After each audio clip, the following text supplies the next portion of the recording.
Les parlementaires ont donc fait leur rentrée cette semaine. Le 11 septembre, nous avons suivi les premiers pas à l'Assemblée de François de Mazières, le maire de Versailles, soutenu par l'UMP. Le candidat d'hiver droite avait été élu en juin dernier. Il a succédé à Étienne Pinte, lui aussi UMP, qui était élu depuis plus de 20 ans. Comment prend-il, lui, ses marques dans l'opposition? Reportage Anthony Reich et Elodie Moine.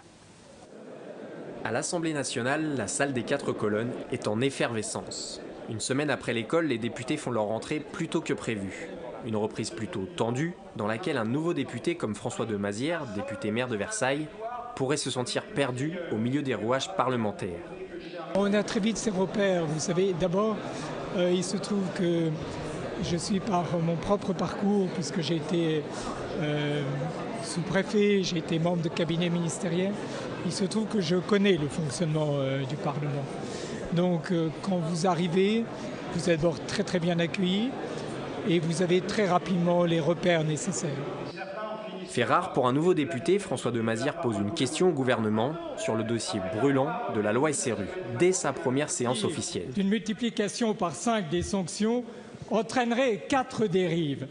La première, c'est le poids disproportionné des sanctions.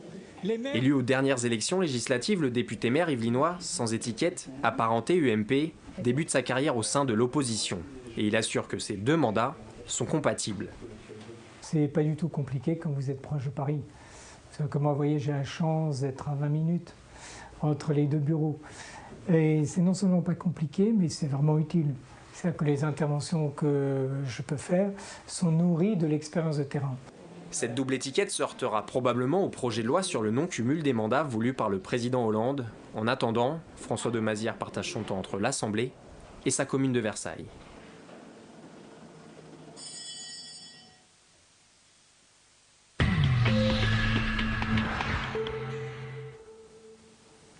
Bonsoir, donc Jean-Michel Fourgousse, maire d'Elancourt, UMP, ancien député de la 11e circonscription des Yvelines, battu en juin dernier par Benoît Hamon. Vous êtes toujours à l'UMP, vous redécouvrez donc ce statut d'opposition, le statut d'opposant. Comment vous le vivez actuellement justement ?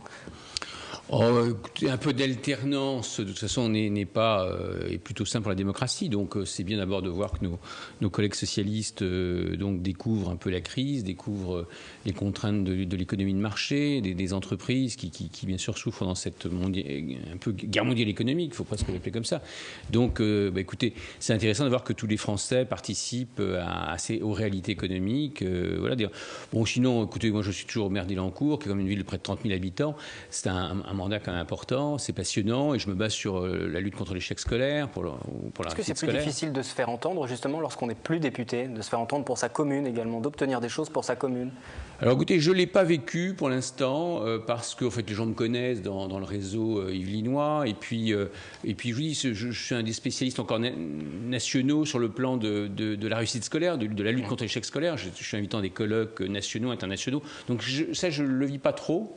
Et sur l'économie, je travaille un peu avec Olivier Dassault aussi sur la pédagogie de l'économie et au travers de... Vous aviez fondé un groupe à l'Assemblée lors de la précédente mandature. Au travers de ce groupe qui s'appelle Génération Entreprise, qui est relancé. Qui existe toujours. Qui existe et dont je suis le délégué général maintenant. Et donc je poursuis ce combat de la pédagogie de l'économie pour que les Français comprennent bien, sortent un peu de ces images caricaturales contre l'entreprise, contre le travail, contre le capital, contre l'innovation. Que les Français comprennent bien que c'est leur compréhension de cette économie qui participera de la réussite économique du pays. Si on n'est pas bon, si on ne croit pas dans quelque chose, eh bien on ne lui fait pas donner le meilleur. Donc il faut bien que la France est un des rares pays au monde à ne pas bien comprendre, bien sûr, toutes les règles pour réussir, pour créer de l'emploi, pour payer de la protection sociale, voilà. Et donc c'est un gros travail de pédagogie. Vous allez nous dire ce que vous pensez justement des premières mesures qui ont été prises par le gouvernement socialiste. Auparavant, je voudrais tout de même qu'on aborde la question de la reconstruction de l'UMP. Il va y avoir un changement à la tête même de l'UMP, des élections qui sont prévues 18 et 25 novembre pour les militants. Vous avez choisi votre camp, François Fillon, Jean-François Copé, oui, j'ai choisi Henri Guénaud peut-être aussi. Parce que d'abord, la numéro 2, c'est Valérie Pécresse. C'est notre présidente dans les Yvelines qui est une fille performante, qui est fiable, qui a réussi une des réformes les plus difficiles, qui est la réforme de l'université, brillamment.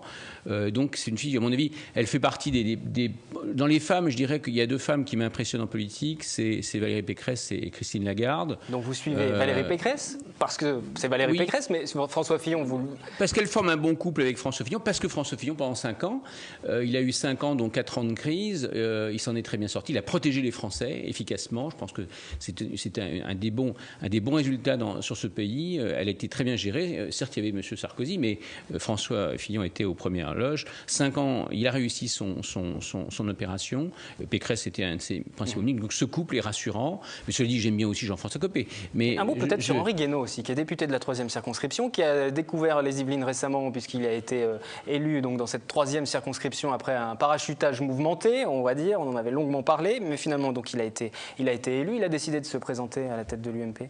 Vous savez, en politique, je remarque que les hommes politiques parlent souvent de quelque chose ils se sentent obligés de parler de quelque chose qu'ils ne connaissent pas. Je ne connais pas assez M. Guénaud pour en parler. Je sais que simplement, il a été un bon collaborateur de M. Sarkozy, et sur un sujet quand même important. C'est tout ce que je peux vous dire. Je ne peux pas en parler en d'autres temps. Par contre, M. Fillon, je travaille avec lui. C'est bien qu'il y ait plusieurs candidatures. C'est bien qu'il y ait plusieurs candidatures. Vous en pensez quoi de la campagne ? C'est pas comme le Parti Socialiste où il y a même plus d'élections. Enfin, je veux dire, vous savez, le Parti Socialiste français est un des derniers partis quand même avec un fond totalitaire, enfin un des derniers des partis qui n'a pas coupé avec le marxisme. Tous les partis socialistes en Europe ont coupé avec le marxisme. Mais ça, c'est sur la question des socialistes, sur la question même de l'UMP, sur le mode de scrutin. C'est important, la démocratie. Sur le mode de scrutin à l'UMP, il faut 8000 signatures de militants, d'adhérents à l'UMP. Est-ce que c'est pas trop justement ce seuil ? Si c'est trop, il faudra le modifier. Je pense qu'il y a eu des commentaires là-dessus. Il y a débat, et si c'est trop, mais enfin, il y a quand même pas mal de candidats quand même. Bon, c'est pas le Parti Socialiste. Ils n'ont pas encore tous les signatures. On verra à l'arrivée si tout le monde a toutes les signatures. De Bruno Le Maire, Jean-François Copé, Xavier Bertrand, Henri Guénaud, Nathalie Kosciusko-Morizet ou François Fillon. Je pense que vous aurez plusieurs candidats, et puis vous aurez un vrai débat. Déjà, entre les 2 principaux candidats, il y a quand même un débat assez actif. On fait une petite pause. Qui pour mener l'opposition ? Qui pour mener l'UMP ? C'est la question que nous avons posée aujourd'hui. Voilà, micro-trottoir que nous devrions retrouver dans un instant. Mais pour l'instant, nous allons vous écouter concernant les mesures justement qui ont été prises par le nouveau pouvoir socialiste. Le Sénat a voté jeudi le projet de loi sur le logement social qui prévoit la cession gratuite de terrain de l'État aux collectivités locales et porte à 25% le taux obligatoire de logement social dans les communes sous peine de pénalités encore plus sévères. Est-ce que ça, c'était une bonne mesure ? Au Sénat, l'UMP a voté contre, sauf un sénateur. C'était aujourd'hui. Les 25% ? Les 25% notamment, oui. Écoutez, moi je suis à 26% à Elancourt, donc voilà. Donc pour vous, 25% c'est bien ? Ça ne change rien, oui. Mais attention maintenant, attention, vous savez, ce pays est fragile, il ne faut pas trop le brutaliser, il faut le moderniser, il faut le réformer, il faut lui dire la vérité, c'est important, nos amis socialistes. Voilà, et puis il ne faut pas nier qu'il y a une crise, il faut gérer l'Europe aussi, l'Europe est une porte de sortie, il ne faut pas se fâcher avec Mme Merkel, comme M. Hollande a pu se fâcher. Il ne faut pas toucher à la baisse aux exonérations des heures supplémentaires. Ça nous a sorti du carcan étouffant des 35 heures. C'était une porte de sortie. Il n'y a que la France qui a les 35 heures contre le travail. Donc il faut, attention, nos amis socialistes doivent comprendre les contraintes de l'entreprise. Les histoires sur le capital, il faut arrêter de mettre tous les riches dehors. Et sur la hausse des impôts, justement, sur cette imposition 75% par exemple, ce qui pourrait entraîner le départ de certains entrepreneurs de France. On pourrait citer l'exemple de Bernard Arnault. Les collaborateurs de M. Hollande disent eux-mêmes que c'est une mesure qui embarrasse tout le monde, mais que M. Hollande a pris cet engagement pour avoir l'extrême gauche. C'est une mesure d'extrême gauche. Il n'y a pas un pays au monde sur 200 pays qui a osé sortir cette bêtise qu'un type qui est riche, on lui prend 75% de son revenu. Il n'y a pas un pays au monde. Vous comprenez que certains entrepreneurs souhaitent quitter la France ? Écoutez, monsieur... Ça ne vous choque pas ? Monsieur François... le patron de LVMH va partir, c'est la 4e fortune au monde. Et pour vous, est-ce qu'il a raison ? Il a créé 80 000 emplois, donc il va certainement partir, comme avec d'autres, parce qu'on parle. Mais est-ce qu'il a raison ? Est-ce que Bernard Arnault, oui, mais justement, est-ce qu'il a raison de partir ? Est-ce qu'il a raison de quitter la France avec cette imposition 75% souhaitée par le gouvernement ? C'est pas qu'il a raison ou qu'il a tort, c'est qu'il a de fortes chances de partir avec beaucoup d'autres. Il a 80 000 emplois. Pourquoi voulez-vous rester dans un pays où on vous méprise, on vous stigmatise, on vous raquette ? Parce que 75% c'est du racket. Il n'y a pas. d'abord, si vous étiez dans la même situation, vous partiriez. On teste des socialistes, on lui dit, mais si on prend 75%... Je vous rassure, j'ai encore de la marge et je vais encore rester quelques instants. En tout cas, on n'est pas encore sur ces 75% d'imposition. Et M. Hollande est très embarrassé de tout ça avec cette proposition qu'il a fait pour plaire à l'extrême gauche. Mais la France ne doit pas être gérée par l'extrême gauche. Je veux dire que on va continuer à parler d'économie. Vous allez rester en plateau avec nous. Alice Gastine, pour la chronique de l'Écho du jeudi, va nous rejoindre. On parlera notamment du statut d'auto-entrepreneur qui avait été créé sous Nicolas Sarkozy. Auparavant, justement, je vous le disais tout à l'heure, nous parlions donc de l'opposition. Qui pour mener cette opposition? Cette fameuse question du jour, la voici. Mon avis, c'est François Fillon. Voilà. Pourquoi? Parce qu'il a été très bon Premier ministre et il a une meilleure image de marque que tous ceux qui sont présentés ou tous ceux qui sont passés avant lui. François Hollande et François Fillon et Jean Copé. Je trouve que Jean Copé est plus compétent que François, comment on s'appelle déjà? François Fillon, ouais. Et pourquoi? Qu'est-ce qui fait qu'il est plus compétent? Parce qu'il est partout. François Copé, il se démerde, il se déchire, il se défonce. Ah non, je préfère Fillon, il est plus compétent. Ah, Fillon peut-être, ouais. Ouais, je pense. Et pourquoi Fillon? Parce qu'il a déjà fait ses preuves. Voilà. Plus que les autres? C'était lui le Premier ministre, non? Donc je pense que la place lui revient de droit. Je pense que les différents chefs comme Copé ou Fillon me paraissent être les mieux placés, mais lequel des deux, j'en sais rien. Et les suivants, les plus petits, on va dire?